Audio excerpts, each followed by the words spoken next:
मैं ये कहना चाहता हूँ, जहाँ जहाँ कारीगर काम करते हैं, कारीगर बहुत परेशान होता है। चाहे माल भले ही कहीं पर फटे, कहीं पर गंदा हो, चाहे वो कांच पे फटे, चाहे वो प्रेस पे फटे, चाहे वो वॉशिंग पे फटे, चाहे वो एम्ब्रॉयडरी पे फटे, मगर नाम किसका आता है? कारीगर का। सभी ठेकेदार से शिकायत करता है कारीगर, पर ठेकेदार क्या करता है? उठाया, कलम चला दिया कि फलाना कारीगर ने फलाना पीस गंदा कर दिया है, उसके नाम में पीस डाल दिया जाता है। पर मेरे भाइयों, माल की इतनी हिफाजत करी जाती है। अब ये सफेद माल है, हो सकता है ये कांच पे फट गया हो सकता है ये वॉशिंग पे फट गया हो, मगर नहीं मेरे भाइयों, नाम उसके ऊपर आएगा तो सिर्फ कारीगर का आएगा। ऐसा क्यों है? मेरे मेरे मेरे मुश्ताक भाई, मैं मुश्ताक के यहाँ काम करता हूँ, जयपुर दर्जियों के रास्ते पे फैक्ट्री है, कभी भी आप आना तो वहाँ पे देख लेना। मैंने एक दिन अपने सेठ से बोला, अरे सेठ जी, ये आप पीस लेके आए हो, ये मेरा पीस नहीं है। मेरा सेठ बोला, नहीं ये उवैस तेरा पीस है। मैंने कहा, सेठ जी, मैं जब माल बनाया करूं, आप मशीन से माल चेक करके ले जाया करो। अगर उसकी गंदा हो रहा है, जब भी जिम्मेदारी मैं ही लूंगा। अगर वो माल फट रहा है, जब भी जिम्मेदारी मैं लूंगा। इसका मतलब ये तो नहीं है कि माल एक हफ्ते पहले मेरे पास से चला गया, आप काट से फाड़ के लिया मेरे पास कि उवैस ये पीस तेरे नाम में डालूंगा। पर मेरे भाई, मैं ऐसा नहीं होने दूंगा। हाजिर मुझसे मेरा सेठ बोला, तू इतना बोलता है, एक बात बता,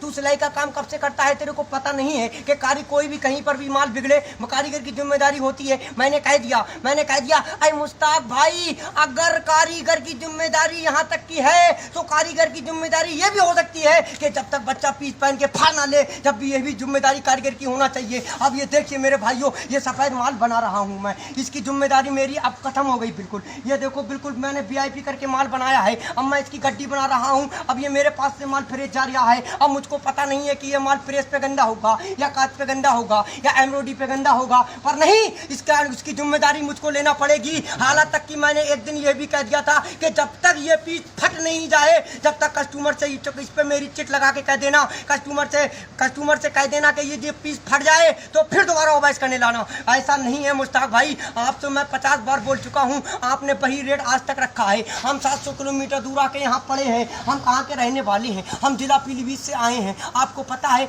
अगर हम इस माल को जरा थोड़ा स्पीड से नहीं बनाएंगे तो हमारे इसमें खाने खर्चे का पैसा नहीं निकलेगा। अरे मुश्ताक भाई, इतना तो आपको भी होना चाहिए कि रोटी अब से 3 साल पहले 4 रुपए की थी। जयपुर का आज वो हाल है, जो रोटी 5 रुपए की हो गई है, 7 रुपए की हो गई है, और आपको पता नहीं है महंगाई बढ़ती जा रही है, और आप उसकी जिम्मेदारी पूरी कारीगर के ऊपर क्यों डाल रहे हो? मेरे भाइयों, मैं सभी कारीगर से यह अनुरोध लेता हूँ कि सभी कारीगर अगर हड़ताल नहीं कर सकते तो अपने अपने ठेकेदार से ये बात कह सकते हो कि माल मशीन पे चेक करके दो और मशीन पे माल चेक करके लो, जब भी जाके ये ठेकेदार कहीं के सुधरेंगे। माल भरना मेरे भाइयों, ऐसे ही काटो, ऐसे ही भरते रहो, काटो, ऐसे ही कटवाओ पैसे, ऐसे ही कटवाओ, किसी को कोई फर्क नहीं पड़ता। मगर मेरे भाइयों, ये समझने वाली बात है, एक कारीगर मजदूर है, वो सिर्फ मजदूरी करने आता है, अपने माँ बाप को छोड़ के आता है घर से।